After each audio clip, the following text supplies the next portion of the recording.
24 horas, con Milton Pérez y Diana León. Aquí empezamos. Mañana termina la segunda etapa del juicio político al presidente de la República. Los 4 asambleístas acusadores y la defensa del jefe de Estado deberán practicar sus pruebas. Los 4 asambleístas proponentes del juicio político al presidente Guillermo Lasso este miércoles, último día de la etapa de comparecencias, estarán del otro lado de la mesa, pues deben exponer la prueba con la que sustentaron el pedido de juicio político al jefe de Estado. Este martes se reunieron en la asamblea y ultimaron los detalles. Vamos a demostrar con cada una de las comparecencias, con cada una de sus versiones, que nosotros tenemos la razón, que nos asiste la razón de este proceso de juicio político. Todas y cada una de las comparecencias han abonado a este encauzamiento político.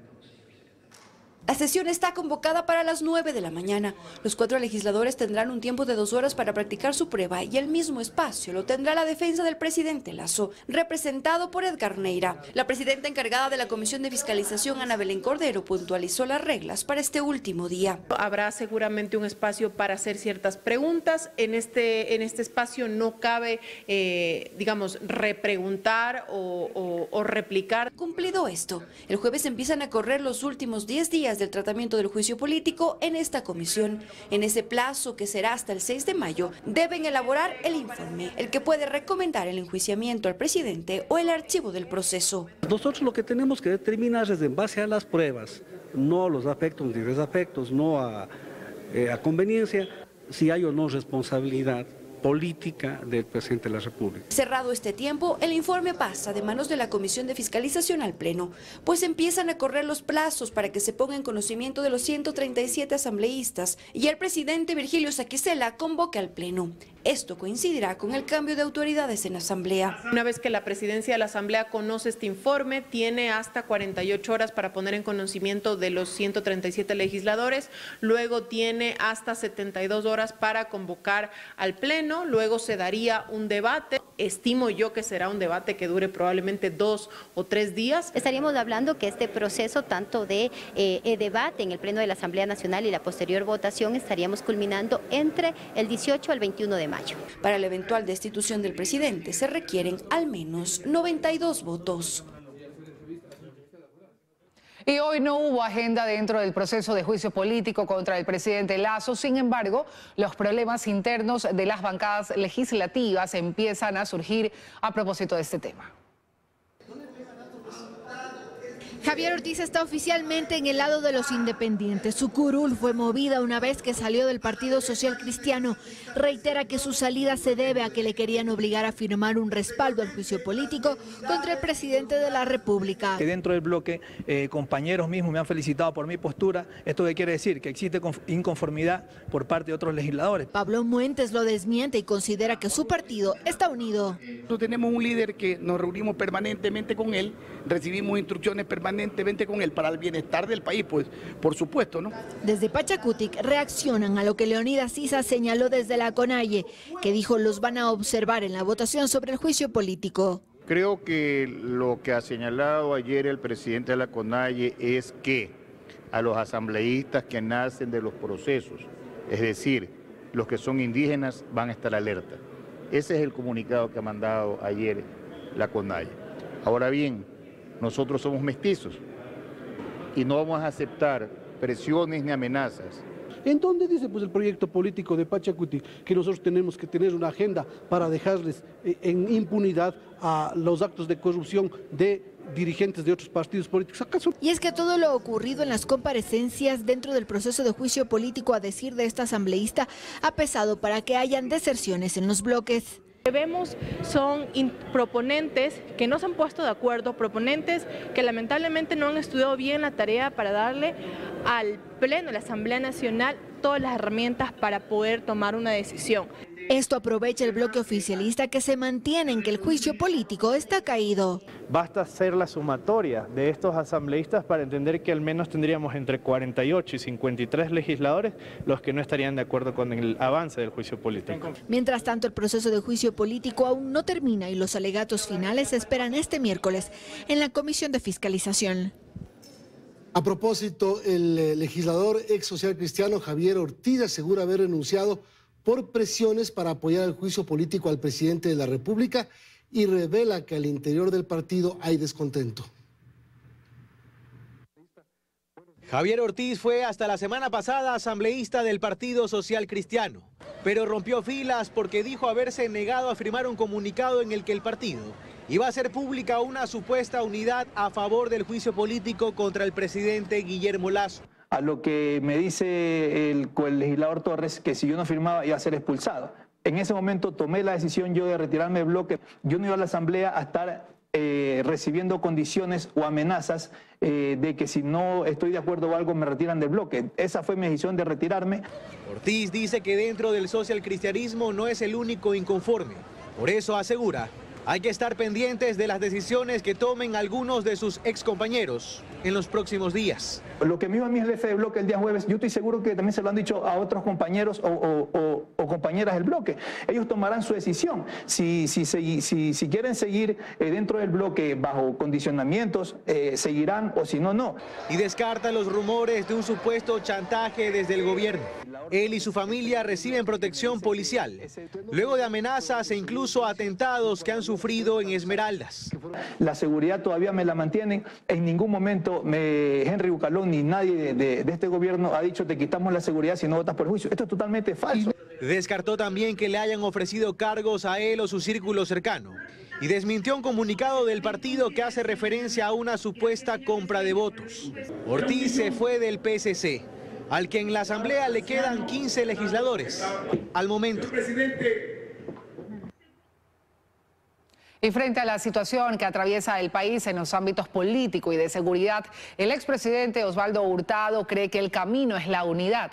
Sostiene que sacar al presidente Guillermo Lasso no resolverá los problemas y solo ahondará aún más la débil institucionalidad del Ecuador. Cierto es que ha tenido enormes dificultades para frenar la violencia. Eso es verdad, eso nos damos cuenta todos. Pero también es cierto que Ecuador tiene la tasa de inflación más baja de América Latina. El país está relativamente bien y el gran problema que tiene es el problema de la violencia. Pero allí nadie ha hecho lo que han hecho los políticos chilenos, juntarse alrededor del presidente Boric para apoyarlo. Acá lo que quieren hacer es votar al presidente de la República.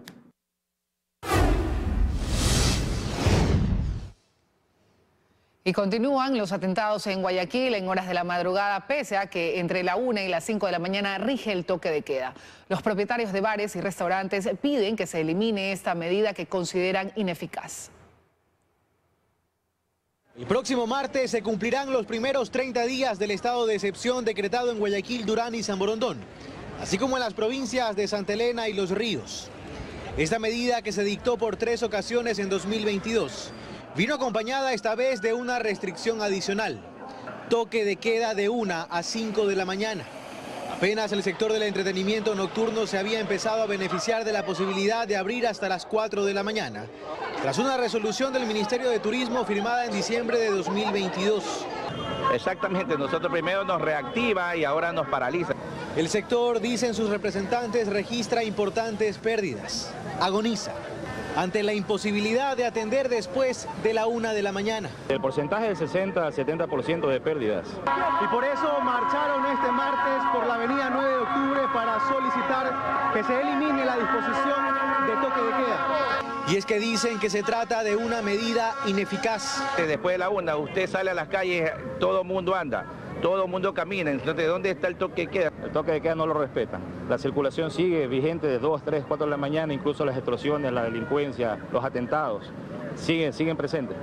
Este martes, por ejemplo, una despensa en Flor de Bastión fue atacada con un explosivo colocado por extorsionadores. Y el lunes, parte de una discoteca en Urdesa fue incinerada por antisociales. Ambos eventos ocurrieron por la madrugada, cuando se supone aumentan los operativos en la ciudad, cuando se supone que está restringida la circulación.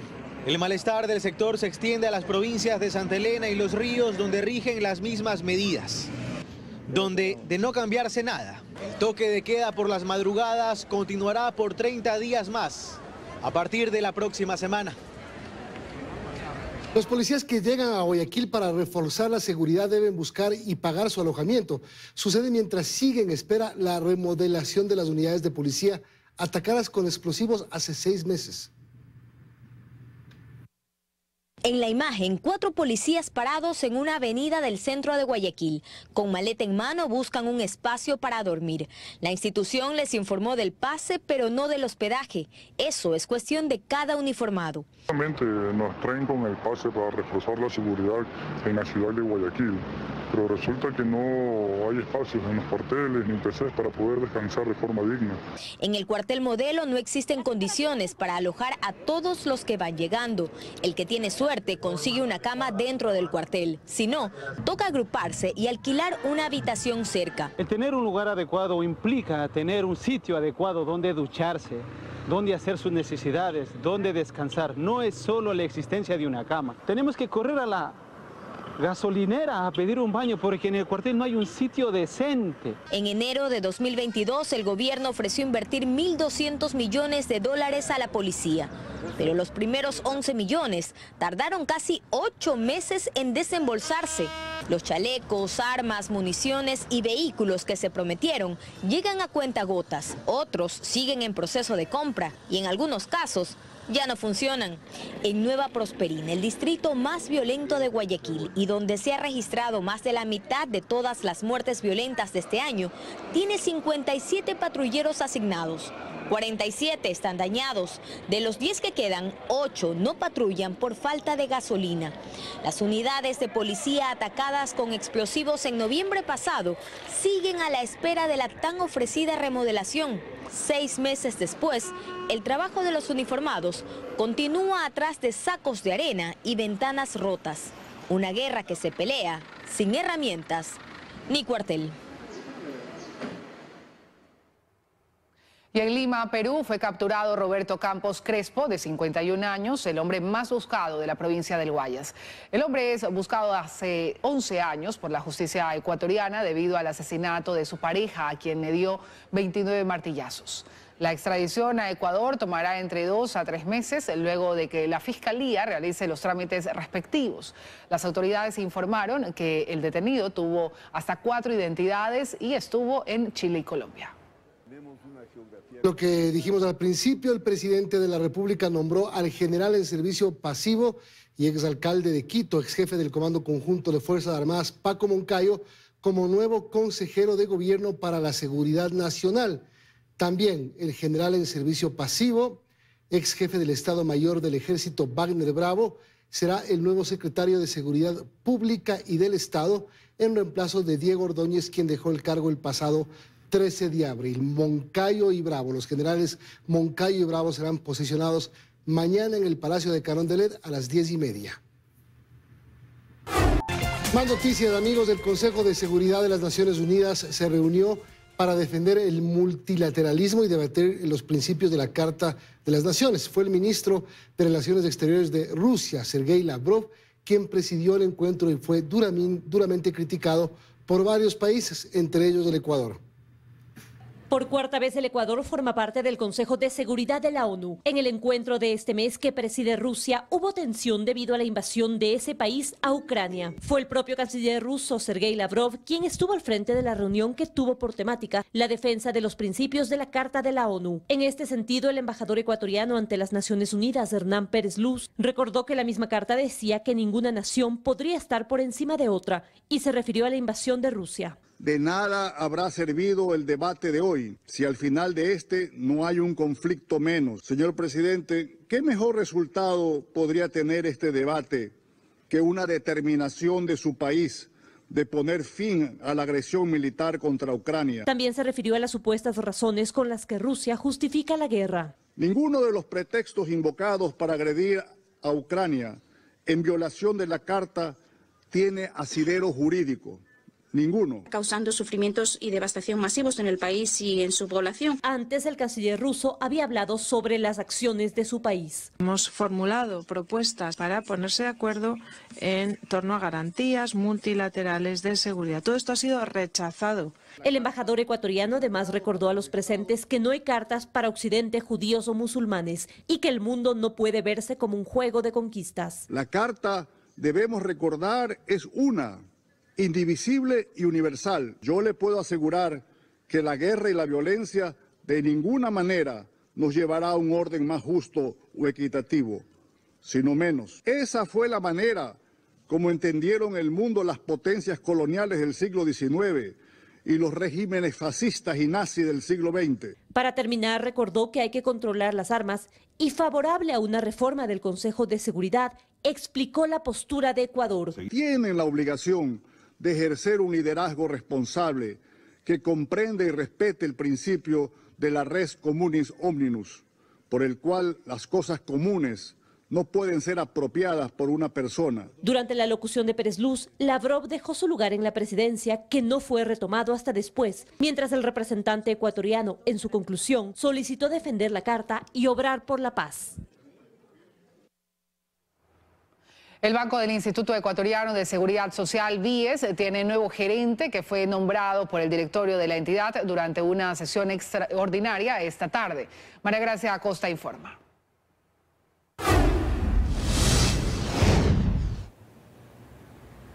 La tarde de este martes, el directorio del Banco del Instituto Ecuatoriano de Seguridad Social eligió a su gerente. Él es Jorge Muñoz Torres, quien, según informaron las autoridades del BIES, tendría 40 años de experiencia en el sector bancario y financiero. Presidió el Banco Amazonas, fue vicepresidente de Citibank y Filambanco y realizó funciones gerenciales en entidades bancarias públicas y privadas. Esto fue lo que dijo el presidente del directorio con respecto al nombramiento. Para el BIES es un momento muy especial que sin lugar a dudas le va a dar la tónica y la contraparte que esta institución ha demandado durante mucho tiempo. Quiero anticiparle al magíster Jorge Muñoz el mejor de los éxitos y mis palabras de bienvenida se suman a las de los otros 3 miembros del directorio. Además, al nuevo gerente lo acompañará como subgerente Francisco Vizcaíno. Eso también fue decidido durante la reunión de directorio de este martes en la tarde.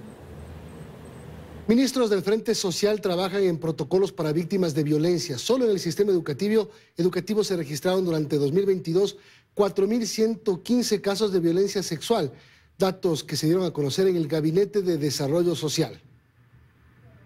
Durante el segundo Gabinete Sectorial de Desarrollo Social que se llevó a cabo la tarde de este martes, los ministros de Educación, Inclusión Económica y Social, Salud y la Secretaría de Ecuador Crece sin Desnutrición Crónica Infantil evaluaron los avances en cada una de sus carteras. Allí los datos que llamaron la atención fueron los entregados por la ministra María Brown, quien señaló que durante el 2022 se registraron 4.115 casos de violencia sexual en el sistema educativo. El 70% de los casos de violencia que al menos nosotros detectamos se cometen en el entorno familiar. Brown dice que la violencia no se ha incrementado, pero que hoy hay más posibilidades de denunciar si se compara con los años de pandemia. Pero esa no es la única cifra que preocupa, pues el acoso escolar también es elevado.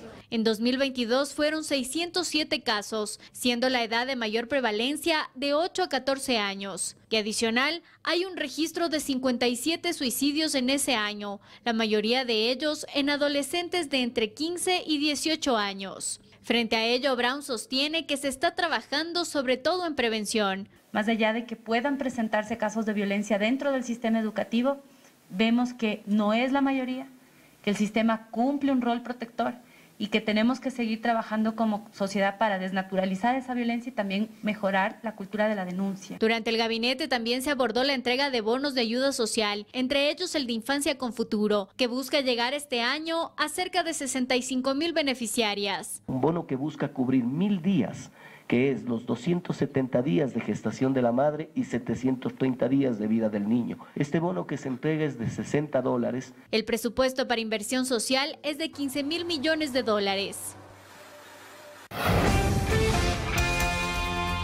En corto, corto se casó la hija de Gerardo Mejía y obviamente Rico y Suave cantó en la boda.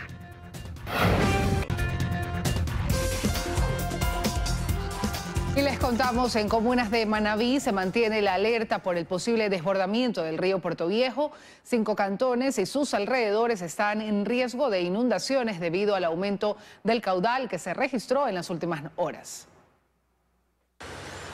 Este ramal del río Puerto Viejo pasa justo al lado de la casa de Antonio, en Rocafuerte, provincia de Manabí. Uno de los 5 cantones que podría verse afectado en las próximas horas si se desborda. El río cuando llueve bastante crece casi al filo del barranco. Aquí se da el agua a la rodilla. Que la corriente y el caudal han venido creciendo en los últimos días producto de las fuertes lluvias. Lo que a Jorge, agricultor de la zona, ya lo dejó sin cultivos. Por aquí toda esta zona está llena de agua, los arrozales perdidos. Allá hay sembrado maíz, zapallo, plátanos. ¿Y qué pasa si se mete el agua? Se pierde la cosecha. De hecho, el río Puerto Viejo, que nace en el cantón Santana, pasa por la capital Manabita y llega hasta Rocafuerte. Fue mencionado en un informe elaborado por la Secretaría Nacional de Gestión de Riesgos, en el que se nombran los 25 cuerpos de agua con tendencia a aumentar de nivel como consecuencia del invierno. El municipio de Puerto Viejo incluso dio a conocer que el sistema de alerta temprana informó sobre posibles inundaciones. Pues aquí en la comuna del Cadi, esto es en la parroquia Colón del cantón Puerto Viejo, se evidenció un incremento del caudal desde el domingo que llegó casi a los 6 metros de altura.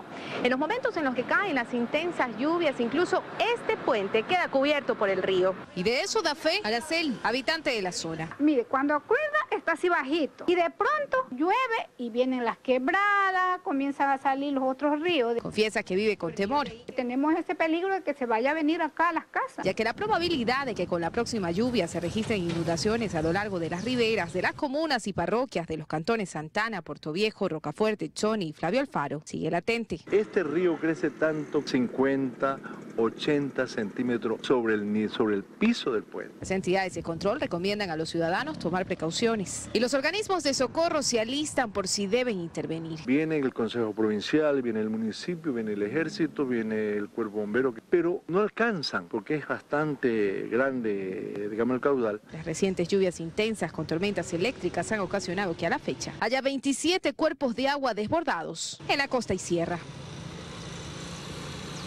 El cantón Vinces es uno de los más afectados por el invierno en los ríos. La localidad se encuentra en estado de emergencia durante 30 días mientras el agua desciende. Las inundaciones no dan tregua en la zona rural de la provincia de Los Ríos. En los cantones Vinces, Baba, Urdaneta y Quevedo se han registrado las mayores novedades. En algunos casos, las personas salieron con el agua a la cintura por el fuerte temporal. Anoche, como a la 1 de la mañana, se rompió por allá.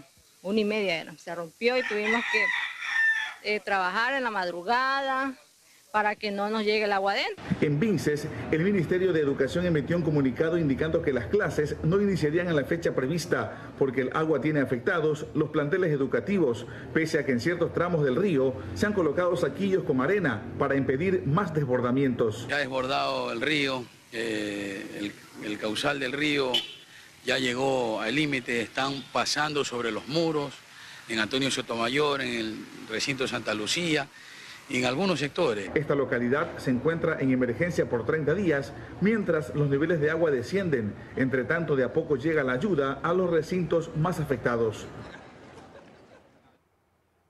Y sí, las intensas lluvias en la ciudad de Ibarra continúan. Esta mañana la zona norte fue la más afectada, incluso el Hospital General del IES sufrió el colapso de los sumideros, provocando inundaciones en sus alrededores.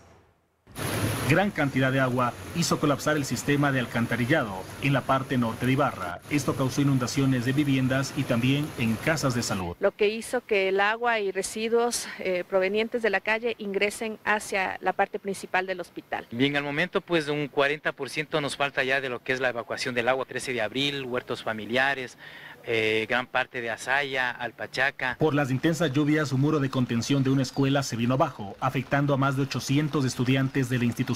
Claro, esto es una tragedia para nosotros porque realmente los padres de familia en todo el sector a nivel de Ibarra no podían ingresar, estaban las llamadas a todos los maestros que no pueden venir. Una acumulación excesiva de agua en el suelo y por la saturación hídrica del suelo, entonces se empujó el cerramiento y colapsó. Los perjudicados por los escombros solicitan el apoyo de las autoridades autoridades de turno. Por su parte, Mapibarra activó los protocolos de emergencia. Y si el municipio o el alcalde que viene no toma medidas realmente fuertes, esto va a ser un problema grave que no esperemos que hayan muertos en un futuro. No es un problema de taponamiento, sino que nuestras alcantarillas colapsan porque se llenan de rocas, se llenan de sedimentos, de palos, y lo mismo sucede con el río Javí. Por la tarde continuaron los trabajos de limpieza en 20 sectores de la ciudad de Ibarra que soportaron las lluvias de esta mañana. En los últimos 2 años, Ecuador ha logrado reducir en un 30% los casos autóctonos de malaria. En el Día Mundial contra esta enfermedad, las autoridades expusieron el programa que busca erradicarla. Estas son las imágenes con las que la Vicepresidencia de la República busca sensibilizar a la ciudadanía respecto a la malaria en su Día Mundial. El vicepresidente de la República, Alfredo Borrero, y el ministro de Salud, José Ruales, premiaron a los funcionarios que en fotografías y afiches plasmaron la lucha contra esta enfermedad. En este evento se anunció que el país ha logrado reducir considerablemente la cifra de casos autóctonos, pues pasó de 500.000 en el 2015 a 1.498 en 2022. La meta es tener 0 casos autóctonos de malaria el 2025 y poder recibir la certificación entre el 2027 aproximadamente. La malaria conlleva consecuencias devastadoras en los aspectos sociales, económicos y sanitarios. La meta es alcanzable si todos nos alineamos. El mismo objetivo tenemos todos. El proyecto para la eliminación de la malaria de 2023 a 2027 cuenta con una inversión de $10,9 millones que destinarán para adquirir medicamentos y pruebas de detección. Las autoridades fueron claras en decir que la lucha para erradicar esta enfermedad que se transmite por la picadura de un mosquito infectado también deberá extenderse a zonas de frontera. Porque tenemos que hacer una intervención binacional, ¿no? Los mosquitos no reconocen la frontera, no saben si están en Ecuador o en Perú, y por lo tanto el trabajo para consolidarlo tendrá que ser de manera conjunta con el Perú y con Colombia. Nuestra región representa realmente solamente el 0.2% de casos de malaria a nivel global. Para apoyar en este objetivo de erradicar la malaria en el territorio nacional, la Organización Internacional para las Migraciones donó al país 80 microscopios, mientras que la Organización Panamericana de la Salud aportó con 50.000 mosquiteros.